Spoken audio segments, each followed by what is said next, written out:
All right, kia ora everyone, ngā mihi nui kia koutou, and welcome to the very first seminar in the Institute of Criminal Justice and Forensic Psychology seminar series.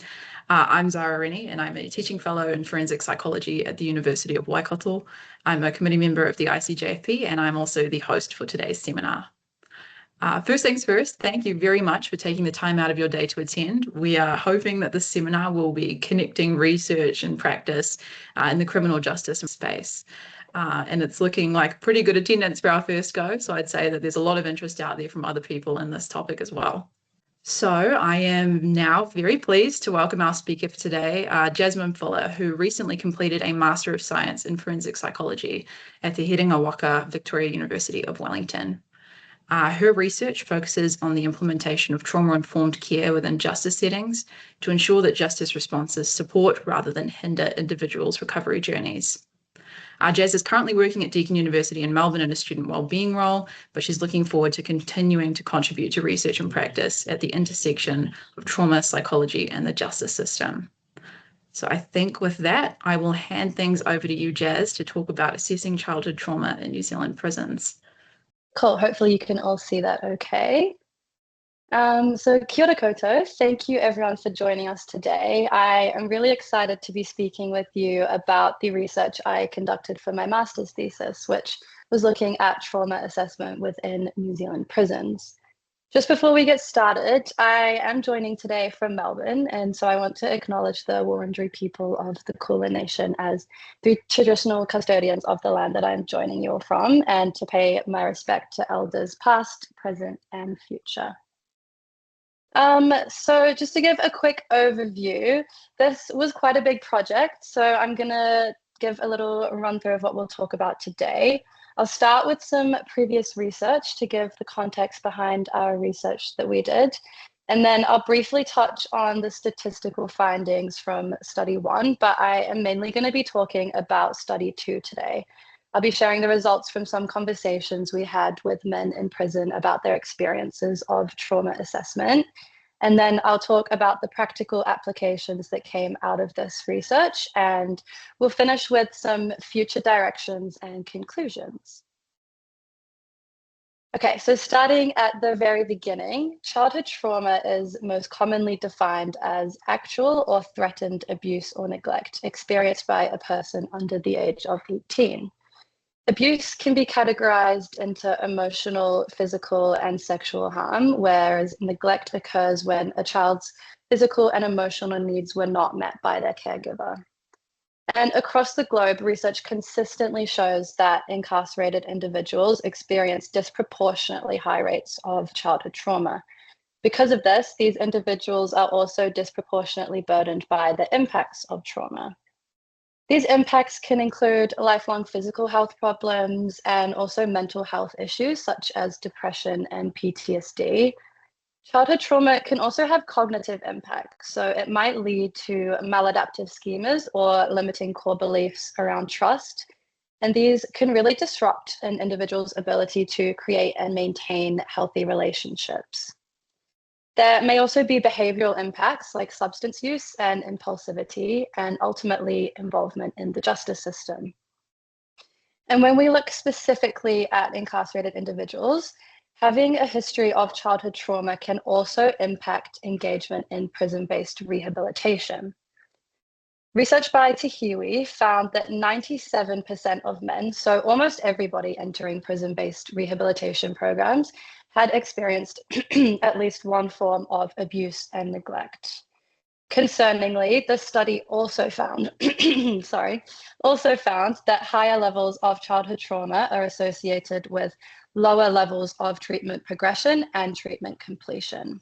So this means that people who have experienced more different types of trauma and also greater severity of trauma are less likely to go through and complete these programs. And there isn't much research exploring why this might be, but it is thought that the impacts of trauma might indirectly impact treatment engagement. So for example, those cognitive impacts that result in difficulty maintaining interpersonal relationships, these might extend to difficulties creating trusting relationships with practitioners and building that therapeutic relationship, which we know is so important for successful treatment. And similarly, the behavioral impacts of trauma, so that increased level of impulsivity and disinhibition, can contribute to behaviors that lead the individual to be exited from these programs. The problem here is that roughly 1 in 3 men who enter prison-based rehabilitation in New Zealand do not complete these programs. And regardless of whether the individual drops out of treatment themselves or if they're exited due to behavioral misconduct, treatment non-completion can have a really negative impact on the individual's well-being. And treatment non-completion is also associated with an increased risk of recidivism. So this means that people who do not complete treatment are actually at a higher risk of reoffending than those who never entered treatment in the first place. So thinking about all of this research together, it seems that trauma-specific therapy that addresses the impacts of trauma may help maximize engagement in rehabilitation. So the solution here may be trauma assessment, because the ability to address trauma first relies on us being able to identify those in need of trauma-specific therapy. So valid and appropriate trauma assessment tools could help us to identify and support those most at risk of dropping out of treatment. But that being said, childhood trauma is a really tricky thing to measure. It's a really sensitive topic to talk about, and it's what we call a latent variable. So it can't be directly and objectively measured. Instead, trauma assessment relies on reports of abuse and neglect that are typically gathered from the individual themselves through self-report questionnaires. So that leads me to the Childhood Trauma Questionnaire short form, or the CTQ. And this is one of the most widely used self-report trauma assessment tools. This questionnaire has 25 clinical questions, and these are broken down into 5 categories or subscales. So you can see those on the screen. These subscales have 5 questions each that aim to measure experiences of emotional, physical, and sexual abuse, as well as physical and emotional neglect. You then respond to these questions by selecting one of 5 options. So you can see in this picture some examples of the questions on the left, and then the person has to respond by picking never true all the way through to very often true. And these responses also have corresponding numbers. So never true is given a score of 1, and very often true is given a score of 5. So higher scores on the CTQ indicate greater frequency of childhood abuse and neglect. The CTQ has been introduced in some prison-based rehabilitation programs in New Zealand, but it hasn't been validated in this context, which is potentially problematic for 2 main reasons. So the first consideration and challenge of trauma assessment in this setting relates to the correctional context. We know that there are often high levels of mistrust, and there can be really significant stigma, particularly around sexual abuse, and these things can make disclosure really difficult. I think it's also important to consider the low levels of reading comprehension within incarcerated populations when we're thinking about how appropriate a written assessment tool is in this context. The second potential issue relates to the cultural context in New Zealand. And as I'm sure we're all aware, Māori are unfortunately overrepresented in the justice system. So it's really vital that any assessment tool we use in this context is able to capture Indigenous experiences. The CTQ is a Western tool. It was developed in Germany, and it relies on Western understandings of trauma that place quite a strong focus on physical experiences of trauma. And this may be an issue because, as we know, Indigenous experiences of trauma often extend to spiritual and relational harm, as well as just physical experiences. So we know that trauma assessment might help us to identify those in need of trauma-specific therapy, and consequently enhance treatment engagement. But we also know that trauma assessment faces many challenges, especially when used in a New Zealand correctional context. So this is where our research comes in. Our research aimed to investigate the validity and the appropriateness of the CTQ in a New Zealand correctional context. And to do this, we took a mixed method approach and we conducted 2 studies. Study 1 was quantitative and it examined the psychometric properties of the CTQ. Study 2 was qualitative and this explored men's experiences completing the questionnaire. I'm going to start by talking about study 1, but I will be giving quite a brief overview today. So if anyone is interested in hearing more about the stats, I'm really happy to answer any questions at the end or to share the full paper that goes a lot more into detail about these analyses. But for now, we'll start with study 1. So we were given access to a pre-existing data set which contained the CTQ scores of 174 men in New Zealand. 75 of these men were from prison-based rehabilitation programs and 99 were from the general population. We then calculated descriptive statistics to determine the prevalence of reported levels of trauma in both samples. And you can see the mean CTQ scores here on the screen in the table.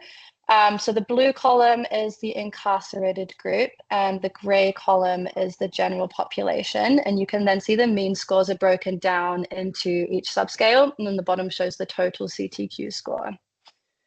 We conducted some analyses and we did find statistically significant differences between these 2 groups. The incarcerated population reported higher levels than the general population across all of these subscales and also for the total CTQ score.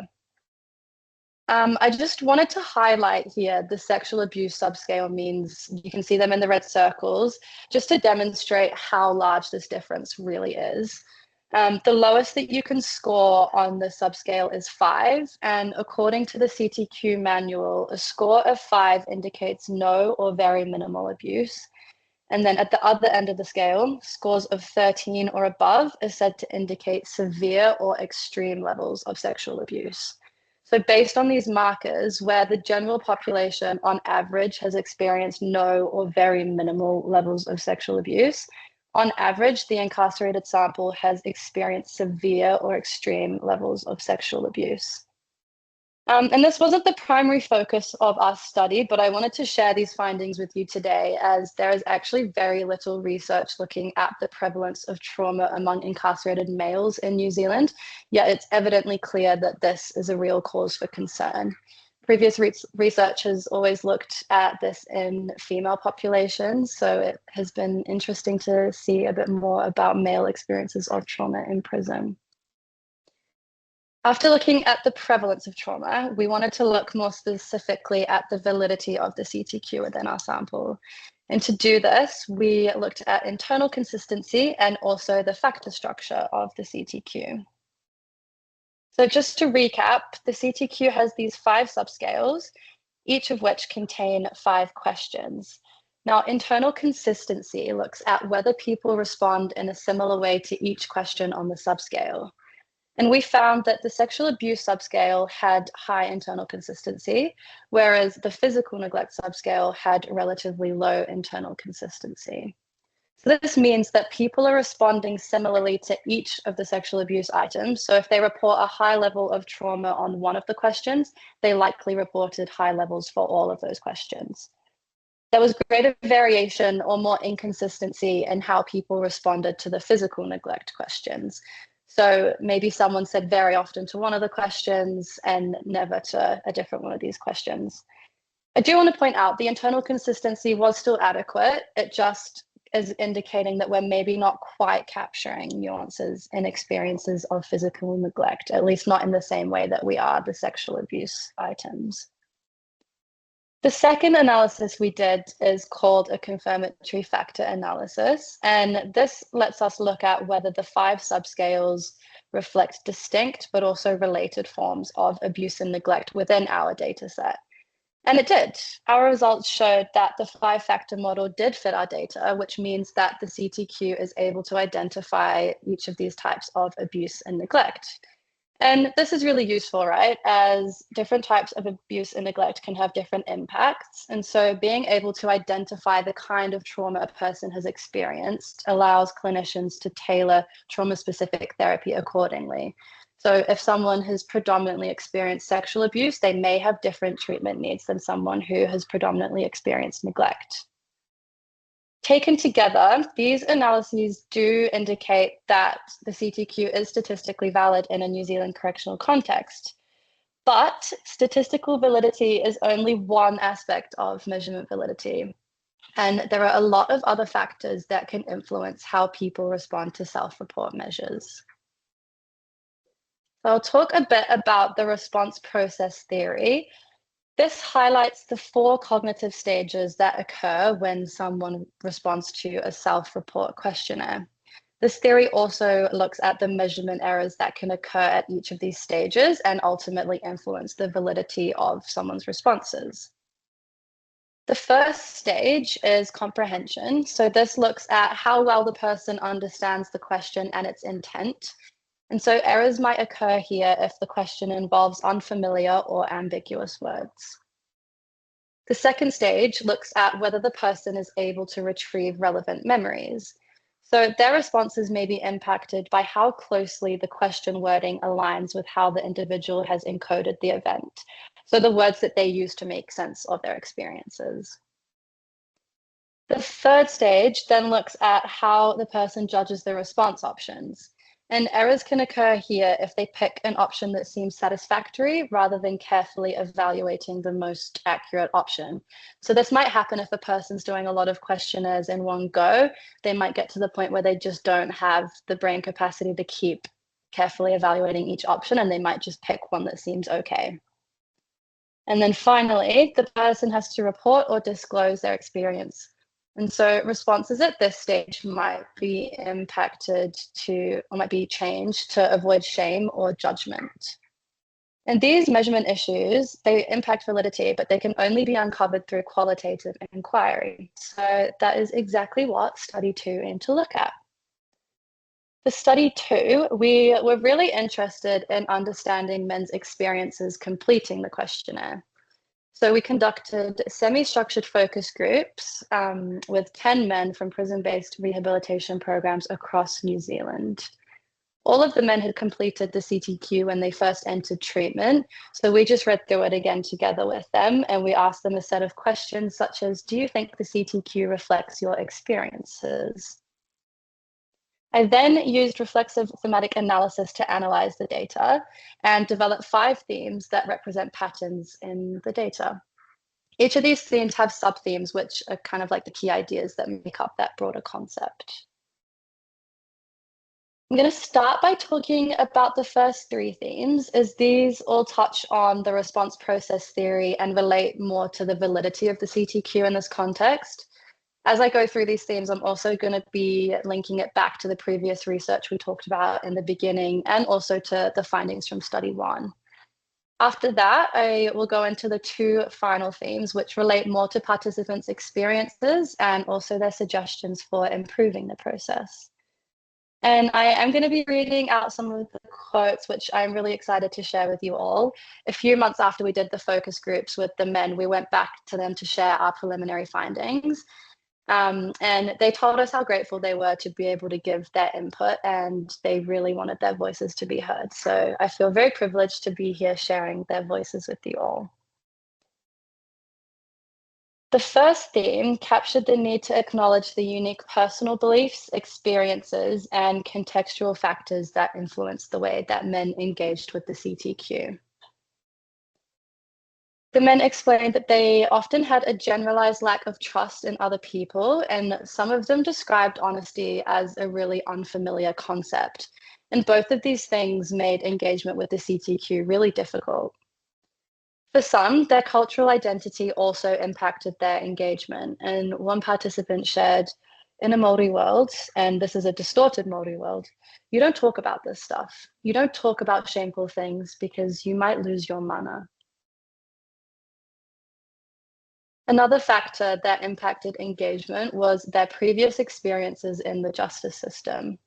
The men explained feeling worried that disclosure might have unintended consequences and that it might impact things like sentencing outcomes or parole decisions. One man shared, have I made it? Am I going to get kicked out? Did I answer this shit right? And am I going to come across wrong? There was this real fear that the assessment was a test in which there were right and wrong answers, and the men talked a lot about being worried that they were being tricked through the questions. The final factor they mentioned was their transition into these rehabilitation programs. So the men completed the CTQ right as they were entering these new programs. They'd all come from the general prison. And they talked about how it was really hard to adjust to this new environment. And then when they were asked to do the CTQ, they didn't always know how to deal with their emotional reactions to the CTQ because they were already feeling quite overwhelmed.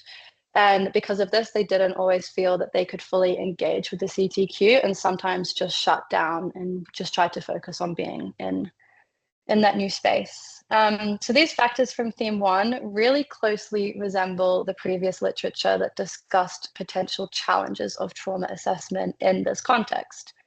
The men's fears that their responses could impact their journey in the justice system and the worry that talking about trauma could impact their mana does show how the correctional and cultural context in New Zealand can impact engagement with the CTQ.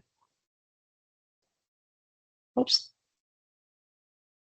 So we'll move on now to theme 2, which relates to the CTQ more specifically and how this questionnaire does not allow them to capture the true nature of their experiences. So the men felt that the response options were too narrow and didn't always allow them to capture the nature of different relationships. When discussing the question, I thought my parents wished I'd never been born, one man shared how this was a hard question to answer because in some cases, these fellas never liked their parents at all, both of their parents. But in some cases, their dad was no good, but their mum always loved their son. Or dad loved their son, but mum was crazy or something. And because of this, many said that conversations were necessary in properly understanding their childhood experiences. The men also explained that some of the examples of abuse and neglect were not relevant, that the CTQ missed some experiences altogether, and that the wording of the questions did not always fit their experiences. This quote on the screen shows a conversation between two participants who were discussing their experiences of physical trauma. The first one said, "I got hit so hard by someone in my family that I had to see a doctor or go to hospital." Yes, definitely true, but not true because I wasn't taken to a hospital or a doctor. The second participant agrees and he says, "Yeah, I put never because I didn't get taken there. You just stay home and heal, you know?" And this quote suggests that some experiences of physical trauma are being missed because seeking medical attention does not always indicate physical abuse. So thinking about how access to healthcare may not be a relevant indicator of physical trauma, I want to go back to study 1, where the stats showed relatively low internal consistency within the physical neglect subscale. Because taken together, it seems that the variation in participants' responses that we saw in study 1 may be a result of the measurement issues identified here in study 2. And overall, it seems that the CTQ is not adequately measuring incarcerated individuals' experiences of trauma. And I will talk a bit about how we can address this later on, but for now, I'm just going to park that there and we will move on to the third theme. So this theme tries to capture the internal conflict many of the men felt during the assessment. This conflict was ongoing and dynamic throughout their time in the program. This first sub-theme addresses the very strong emotional reactions that a lot of these men had when they were completing the questionnaire. Some felt very anxious, angry, and some of the men even shared that having to revisit their memories felt like being re-victimized.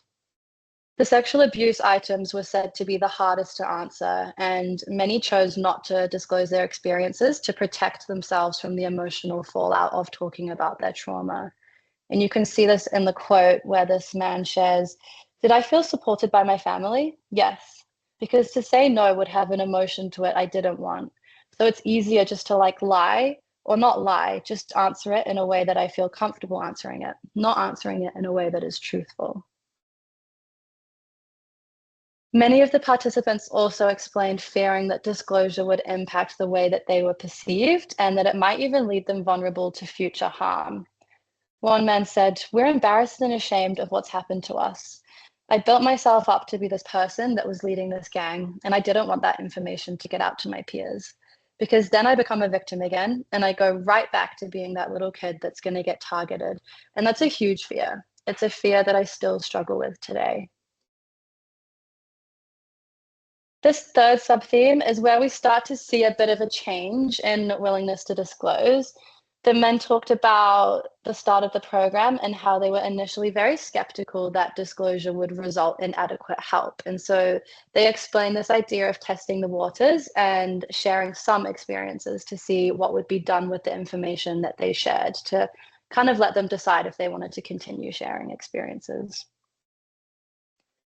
And then finally, some of the men who had graduated the rehabilitation program explained coming to a decision to fully engage with the CTQ as they believed that this disclosure would provide them with a chance to heal. And for some, this was a really internal thing, and it was a decision to heal for themselves. But for a lot of them, it was a decision to heal for their children.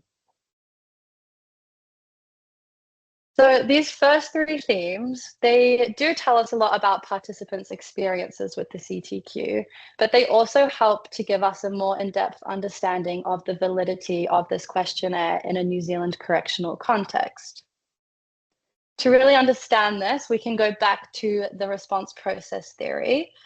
Study 2 did identify measurement issues at the comprehension level, and this was particularly around physical trauma, as some people were cautious to endorse items if their experiences didn't exactly align with the words, whereas others weren't. So this was really around the idea of seeking medical attention. We saw that some people said yes if they were physically abused, even if they didn't go to the hospital, whereas others said no if they were physically abused but didn't access healthcare. So there was quite an inconsistency there between people. We didn't hear much about memory impacting responses, but we did see errors at the judgment and the disclosure stages, as participants often struggled to find an adequate response option that captured their experience. And they also sometimes chose not to disclose due to shame and perceived judgment. So these findings do raise questions about the validity of the CTQ in this context, because it means that differences in two people's scores may actually reflect these measurement issues, as opposed to reflecting true differences in their experiences of abuse and neglect. So while the quantitative study did show statistical support for the validity of the CTQ, Study 2 demonstrates the importance of qualitative inquiry to really fully understand the validity and appropriateness of an assessment tool when we're using it in a different context than the one it was intended for. And in addition to these issues that were identified about the validity of the CTQ, we also heard that participants found the process uncomfortable and at times harmful. And we've talked a lot about the importance of trauma assessment, but it is obviously so important that in doing this, we're not causing further harm. And so I'm going to talk now about the last two themes, as these talk about what the men needed to make the process more healing and empowering. So these last two themes, these really talk about the men's experiences completing the questionnaire, and they also touch on the suggestions that they had for improving the process. The fourth theme is all about fostering a safe environment. Everyone we spoke to explained that establishing trust and safety is absolutely crucial in the assessment process, but the means of doing this looked really different for each person. And so this theme is centered around flexibility and collaboration, and just accommodating for the needs of each individual. Some of the men explained that they would have felt safer if they completed the questionnaire with a trained professional in the room with them, who is able to identify and address any reactions that they might have to the CTQ. Other people really wanted to complete the assessment alongside someone with lived experience of trauma and incarceration. And when speaking about this, one of the men said, "I feel safe enough to share with this guy because he knows what it's like. He knows the fears that I hold."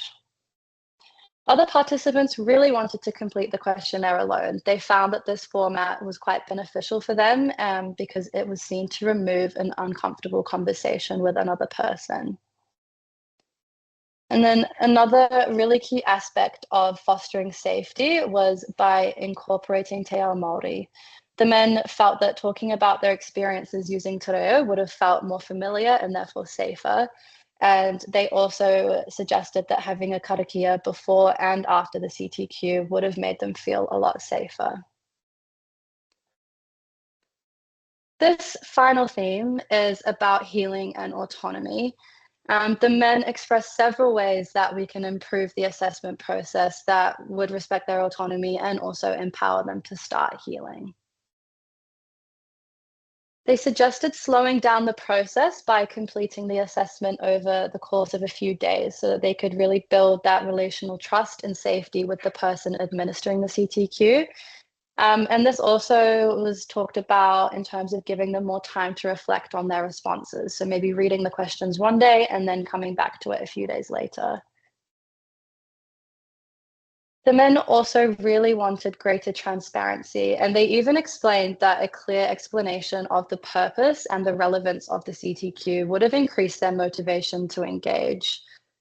One of the men said, "If you ask me, I didn't have enough food to eat," and then sort of explained that this would have led to these kind of behaviors, I probably would have answered more very often than sometimes. And you can see that there was a second participant who was agreeing with him as he said that. So telling the men why we are asking them to do this questionnaire is going to help them make a more informed decision about what they want to share. The men also expressed a really clear need for the CTQ to have a more holistic and positive focus. They suggested developing new questions about psychological well-being, and they also really wanted the opportunity to share positive childhood experiences. When thinking about this, one of the men said, "We don't want to just highlight everything that was bad in our upbringing. There were things that may not have been perfect, but we were still loved and still nurtured in the way that our parents knew how to love and nurture us." So this opportunity to share positive experiences not only creates a more accurate depiction of this person's childhood, but it also gives the person a greater autonomy and control over the narrative that is shared. And then finally, the men experienced a real lack of acknowledgement of the significance of the trauma that they'd not only experienced, but that they had been brave enough to share. How do you say that from day one you were abused to the day that I was signed off from state care at 18? So just tick it off in a box was cold. It was damaging. And because of this, the men all talked about wanting a follow-up at the end of the assessment process that helped them start to heal from their experiences. This looked a bit different. For some people, this was a karakia, and for others, this was a debrief sheet that had information about support services and how to access these. So now I'm going to talk about the practical applications of these findings. A lot of the suggestions we heard really strongly align with the key principles of trauma-informed care, which are safety, trust and transparency, peer support, collaboration, empowerment, and contextual considerations such as cultural, historical, and gender issues. To promote trust and transparency, we heard that it would be beneficial to have a clear explanation of the purpose of the CTQ and how that information will be used. In terms of supporting collaboration and empowerment, the men also discussed a lot of different options for the format of the assessment and just wanted to be asked, how would you like to do this? As we heard, some people benefited from doing the assessment alone, whereas other people really wanted to do it alongside a person they trusted, whether that be a professional who can identify signs of distress or a person with lived experience. So yeah, peer support was also mentioned here. A lot of the men wanted to complete the questionnaire alongside someone with lived experience of trauma and incarceration, but there may of course be some operational constraints when looking at how we could implement that. Another way of empowering individuals is by adding an open-ended question. Previous research has looked at ways of doing this, and Mendel and colleagues added a question to the Adverse Childhood Events questionnaire that said, "Is there anything else that you would like to share with me about your experiences of difficult or trying times in your childhood?" And this question allowed people to clarify the meaning of some of the questions, but it also let them share their experiences in as much detail as they were comfortable with. And then finally, to honor and respect the cultural context, it's also really important to integrate Te Ao Māori into the process, and by doing things like offering a karakia at the start and the end of the assessment. So I do want to acknowledge that the CTQ was designed to be a brief screening tool, so it is inherently limited in its ability to foster healing. As such, one of the main recommendations from this research is to adapt existing trauma assessment tools. The findings from this research can be used to inform the adaptation of the CTQ. We've talked about the need to incorporate trauma-informed care into the process, but there are also a few other things that came out of this research that might help. We heard from some of the men that really small adjustments to the wording would have a really big impact. And I don't think I specifically mentioned it earlier, but there was discussion about using the word upbringing rather than trauma to make the assessment feel less clinical and a little bit safer. Another interesting finding that came out of this research is around how we measure sexual abuse. So the men we spoke to told us that these questions were the hardest ones to answer. Interestingly, study 1 showed that the sexual abuse subscale had high internal consistency. So this means that participants responded similarly to each question on the subscale. So potentially, we could actually remove one or more of the sexual abuse questions to reduce respondent distress without actually impacting the validity of the subscale.